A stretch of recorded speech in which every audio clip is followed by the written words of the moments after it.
Muy buenos días, queridos amigos y amigas.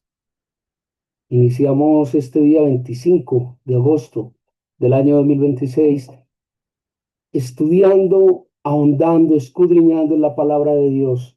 El día de hoy con el capítulo 57, ya sobre la recta final del libro de Isaías. Un capítulo que, según entiendo, establece claramente el círculo del pecado, establece claramente ese ciclo de qué es lo que pasa entre un elemento del pecado y la causa, la consecuencia, el estado reiterativo del pecado. Señor, queremos agradecerte por este día, queremos clamar por tu presencia en nuestra existencia.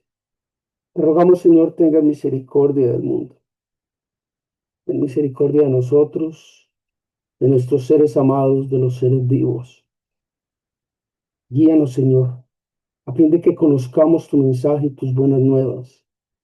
Aguza y despierta, Señor, nuestros sentidos espirituales para tener claridad, Señor, sobre lo que pasa y lo que ocurre, para acercarnos a ti, porque quienes a ti se acercan, tú no los rechazas. Guíanos y oriéntanos, Padre. Guárdanos. Bajo tus alas, Señor, escóndenos y protégenos. En momentos de angustia y de tristeza, Señor, sé tú nuestra fortaleza. Sé tú, Señor, nuestra compañía. A ti oramos y a ti clamamos en el nombre de tu Hijo, el unigénito, Jesucristo, nuestro hermano mayor, por quien te clamamos su pronto regreso. Amén. Bueno, como les decía en la introducción, un capítulo un tanto breve, solo son 21 versículos, pero de una profundidad, de una densidad en todo su contenido realmente extraordinario, realmente fuerte, denso, que explica y establece no solo ese ciclo del pecado, de la caída del el hombre, sino uno de los temas más álgidos que se trata dentro de la fe, y es ¿qué ocurre después de la muerte? Bienvenidos. Isaías capítulo 57. Perece el justo y no hay quien piense en ello. Los piadosos mueren y no hay quien entienda de que delante de la aflicción es quitado el justo. Entrará en la paz, descansará en sus lechos todos los que andan delante de Dios. Mas vosotros, llegaos acá, hijos de la hechicera, generación del adulterio y de la fornicaria.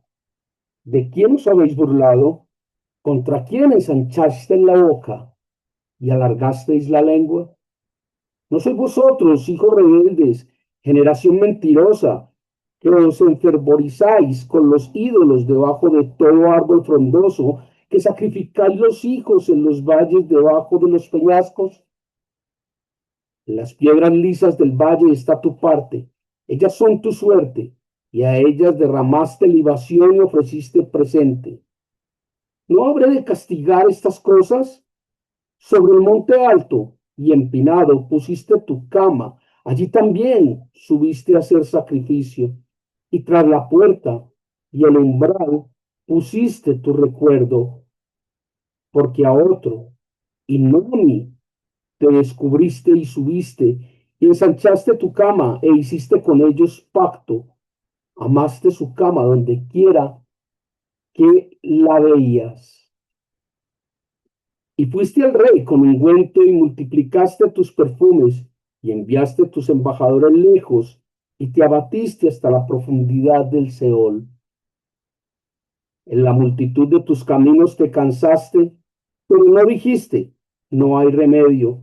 Hallaste un nuevo vigor en tu mano, por tanto no te desalentaste. ¿Y de quién te asustaste y terminaste que has faltado a la fe y no te has acordado de mí, ni te vino al pensamiento? ¿No he guardado silencio desde tiempo antiguo y nunca me has temido? Yo publicaré tu justicia y tus obras que no te aprovecharán. Cuando clames, que te libren tus ídolos, pero a todos ellos llevará el viento, un soplo los arrebatará, mas el que en mí confía tendrá la tierra por heredad y poseerá mi santo monte y dirá, allanad, allanad, volver el camino, quitad los tropiezos del camino de mi pueblo, porque así dijo el alto y sublime, el que habita la eternidad y cuyo nombre es el santo. Yo habito en la altura y la santidad, y con el quebrantado y humilde de espíritu, para hacer vivir el espíritu de los humildes, para vivificar el corazón de los quebrantados, porque no contendré para siempre, ni para siempre me enojaré, pues decaería ante mí el espíritu y las almas que yo he creado. Por la iniquidad de su codicia me enojé y le herí, escondí mi rostro y me indigné, y él siguió rebelde por camino de su corazón. He visto sus caminos, pero le sanaré y le pastorearé, y le daré consuelo a él y a sus enlutados. Produciré fruto de labios, paz. Paz al que está lejos y al cercano, dijo Jehová, y los sanaré. Pero los impíos son como el mar en tempestad, que no puede estarse quieto, y sus aguas arrojan cieno y lodo. No hay paz, dijo mi Dios, para los impíos. Tremendo, tremendo, absolutamente claro, contundente. Es todo un proceso de condenación a la idolatría de Israel y paralelamente es un claro proceso de revelación al pueblo actual, al pueblo de hoy en día. Y si logramos entender todo este proceso, es muy probable que la obra de Dios sea fructífera en nuestras vidas.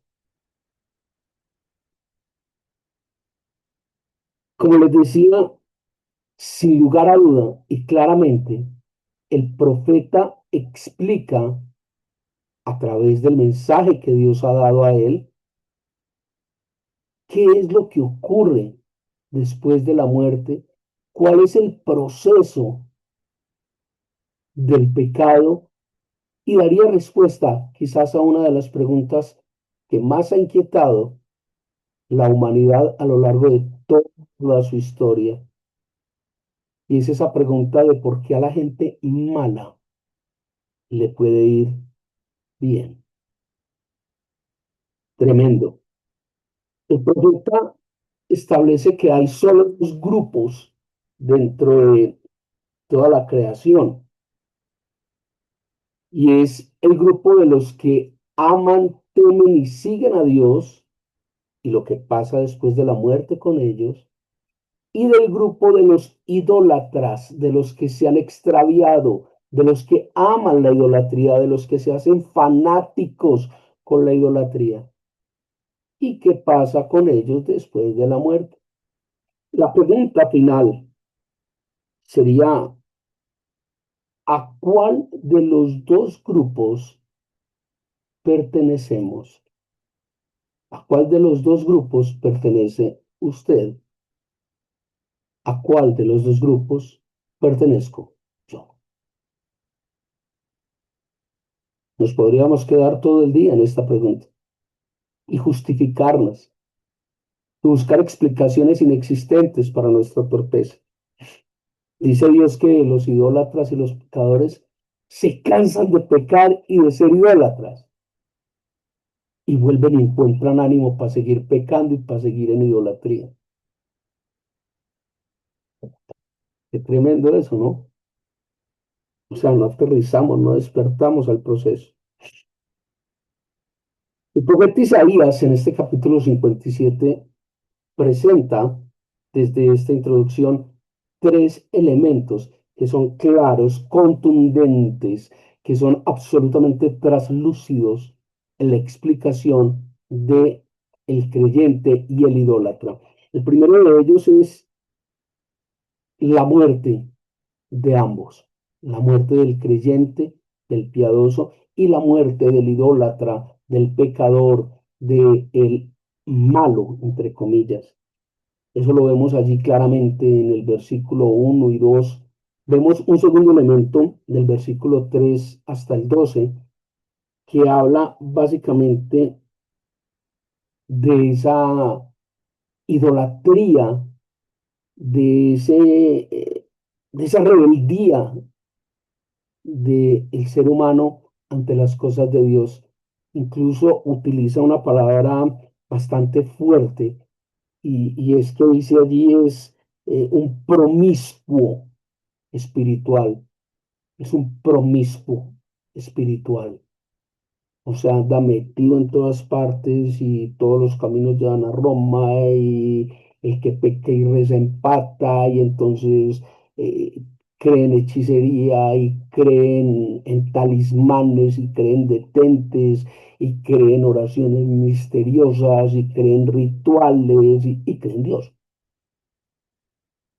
Promiscuos espirituales, los llama la Biblia.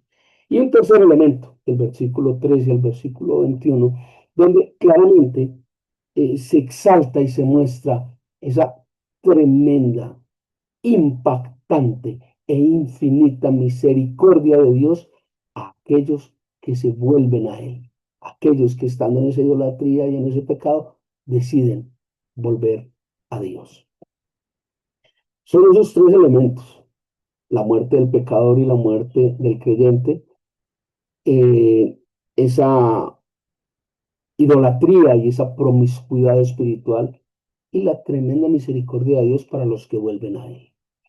Dentro de todo este proceso, y como dice también la Biblia en otra parte, el sol sale bajo, sobre, perdón, los buenos y los malos. La lluvia cae sobre buenos y malos. La muerte llega sobre buenos y malos. Y en esto la Biblia es taxativamente clara. Ahora bien, el problema es qué pasa después de la muerte. Ahí es cuando cae el palo y mata al hombre. ¿Qué es lo que pasa? La Biblia lo explica de una manera clara. Y es allí donde el hombre se vuelve incrédulo. ¿Y por qué? Porque como nadie ha venido del otro lado a explicarnos que eso es así, ¿cómo cambio uno lo seguro por lo inseguro? Ah, eso es un parte. Resulta que cuando los seres humanos morimos en el mundo, no pasa absolutamente nada. Ay, tan cruel. La verdad, se muere y el día que su carro tenía pico y placa, sigue teniendo pico y placa. El día que hay partido de fútbol, sigue dando partido de fútbol. La DIAN sigue cobrando impuestos.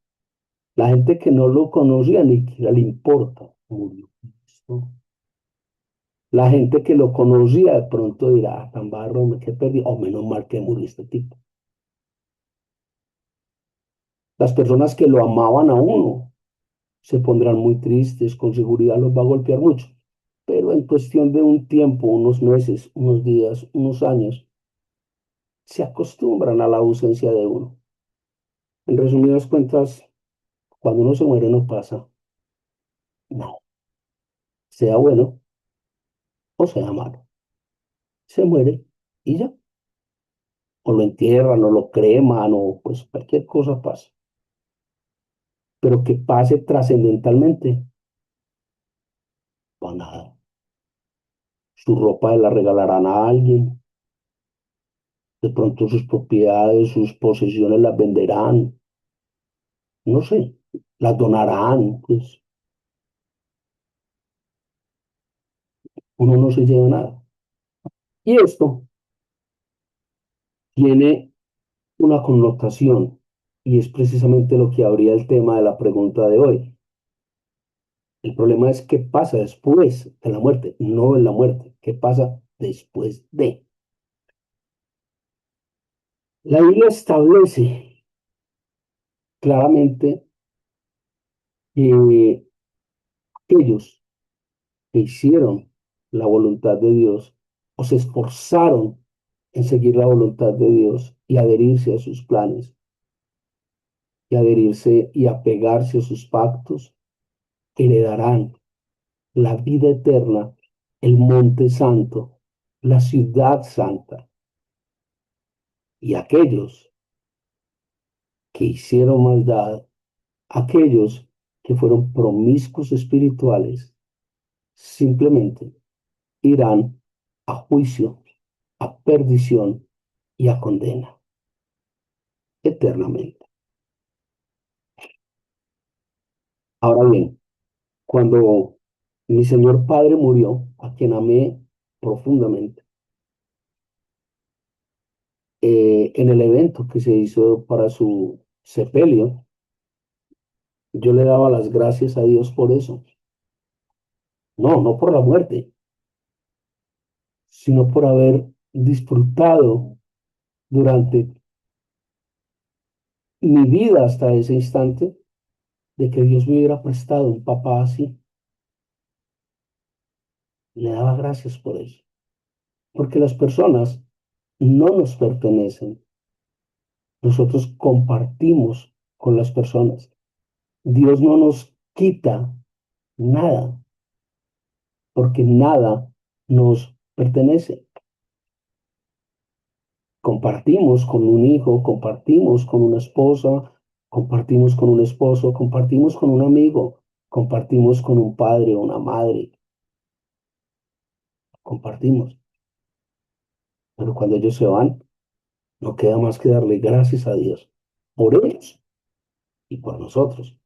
Por nosotros porque tuvimos la oportunidad de compartir con ellos.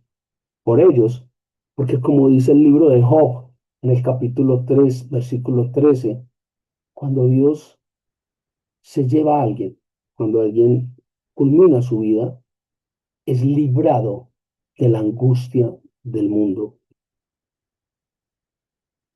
La misericordia de Dios, cuando un creyente muere, es la que hace que ese creyente sea extraído de un mundo que per se es malo y perverso.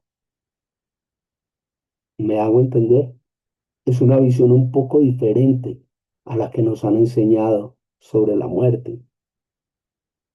Ahora bien, cuando muere el justo, el creyente, Dios en su misericordia lo saca de ese mundo de sufrimiento. En el mundo tendréis aflicción, dijo Jesucristo. Lo saca de ese mundo malo, perverso, y lo lleva a su reino, a vida eterna, a heredar la tierra prometida. Pero cuando el que muere es el malo, el impío, el promiscuo espiritual, ese va a recibir y a heredar la plena, total y absoluta, implacable justicia de Dios. Los dos reciben, el bueno y el malo. Y eso claramente está establecido, no solo en Isaías 57, sino como les decía, en el libro de Job y en algunas de las epístolas paulinas también se trata el tema con la misma claridad, con la misma crueldad, si cabe la palabra. Exactamente igual. Y Dios allí en el versículo 4 de este capítulo 57 hace una pregunta tremenda. Pues una de esas preguntas que no queda como, más o menos, ¿de quién os burláis? ¿De quién se están burlando ustedes? ¿Mm? ¿Contra quién se abrió su boca grande y su lengua? ¿Contra quién? contra Dios. Y como dice el libro de Romanos, Dios no puede ser burlado.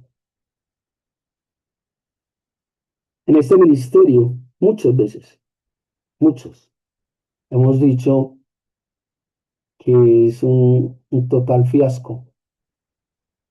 Cuando le preguntamos a una persona, ¿vos crees en Dios o vos en qué crees? Y esas personas dicen, sí, claro, yo creo en Dios. Y cuando usted dice, y, ya perdió la promiscuo espiritual. Dios no comparte su gloria ni su honra con nadie. Dios es uno, único, no hay más, no hay otro. No hay nadie que esté debajo, inmediatamente después, no hay subgerente, no hay vicepresidente, no, no hay. No hay Dios que esté por encima de Dios. No, vamos a hacer pues si no, ay, Dios no comparte su gloria. Vamos a hacer así es, así está escrito y así es. Tremendo. Dice allí la palabra que aquellos que son promiscuos espirituales, aquellos que son idólatras, se enamoran de su idolatría, agreden a los demás en su idolatría. Es como si dijese que la idolatría es adictiva y encuentran justificación y encuentran explicación para esa idolatría. Y desde la explicación más elocuente hasta la explicación más torpe, más paupérrima, pues desde la explicación de un marco teológico absolutamente armado y sustentado a través de criterios personales, hasta la excusa de es que así me formaron, así me dedicaron, así soy yo. Ok, lo que tú digas, así es. Cada vez en el pueblo de Israel la idolatría era mayor. Estaban mucho más contaminados de todas estas religiones, de todos estos pueblos, y eso generaba una tremenda promiscuidad espiritual. Y el pueblo de Israel se metió en todo esto. Y este proceso de idolatría, de pecado, de muerte, de todo esto es absolutamente cíclico. Voy a tratar de explicarlo con 6 elementos. Primero tres y después tres. ¿Listo? Tres y tres. El primer ciclo, el primer evento cíclico del pecado es el pueblo de Dios peca. Dios reprende a su pueblo pecador. El pueblo se arrepiente. El pueblo vuelve a pecar. Dios vuelve a castigar. El pueblo vuelve a arrepentirse. El pueblo vuelve a pecar. Dios vuelve a reprimir. El pueblo se vuelve a arrepentir. El pueblo vuelve a pecar. Ese es el primer ciclo. Ahora bien, ¿qué pasa entre el pueblo peca y Dios reprende el pueblo? Ahí pasa algo. Dios envía profetas. Dios envía un profeta que les diga, hey, por ahí no es. Hey, Dios dice otra cosa. Ojo, oído pueblo, atención, ponga en palios. Dios dice que, Dios puso en mi boca que, Dios manda el mensaje de que. Entonces, ojo pues, el pueblo peca, Dios reprende. Pero entre el pueblo peca y Dios reprende, Dios envía profetas a que digan que lo que están haciendo no es. Claro, como no pararon bolas, Dios reprende. Ahora bien, ¿qué pasa entre Dios reprende y el pueblo se arrepiente? Pasa algo muy sencillo. El pueblo asesina a los profetas. El pueblo mata los profetas. Y finalmente, entre el pueblo se arrepiente y vuelve a pecar, el pueblo recae en el proceso. Mire que son dos procesos uno dentro del otro. Dios envía profetas, el pueblo asesina a los profetas, luego el pueblo recae. Repito, Dios envía profetas, el pueblo asesina a los profetas, el pueblo recae. Dios envía profetas, el pueblo asesina a los profetas, el pueblo recae. El pueblo peca, Dios lo reprende, el pueblo se arrepiente, el pueblo peca. Ese es el gran ciclo del pecado para el pueblo de Israel. Todo este ciclo se rompe en pedazos, se fractura con la venida de Cristo. Ya no hay más profetas, asesinan más profetas. Cristo rompe todo esto. El problema radica en que ya no quedan sino dos elementos. O usted está bajo la gracia, bajo el pacto en Cristo Jesús y es fiel y atiende y se esfuerza por cumplir el acuerdo con Dios, o usted es idólatra, sigue contaminado, sigue pecando, sigue en rebeldía. Y cuando muera, cada uno tendrá su recompensa. ¿Le es claro? Si logramos entender esto, la misericordia de Dios va a obrar si nos acercamos a Él. Y con eso se cierra precisamente el versículo 17 al 19, todo este capítulo 57. Ah, pero me dijiste que eran 21 versículos. Sí, son 21, pero se hace un énfasis y se explica el fenómeno entre el versículo 17 y el 19. Dios, qué cosa. Y es que Dios da consuelo y acepta a todo aquel que se arrepiente, transforma su vida, es quebrantado de corazón y se acerca a Dios. Dios lo recibe y entra a ser parte de su pueblo. Extremadamente claro, traumáticamente fuerte. Isaías 57.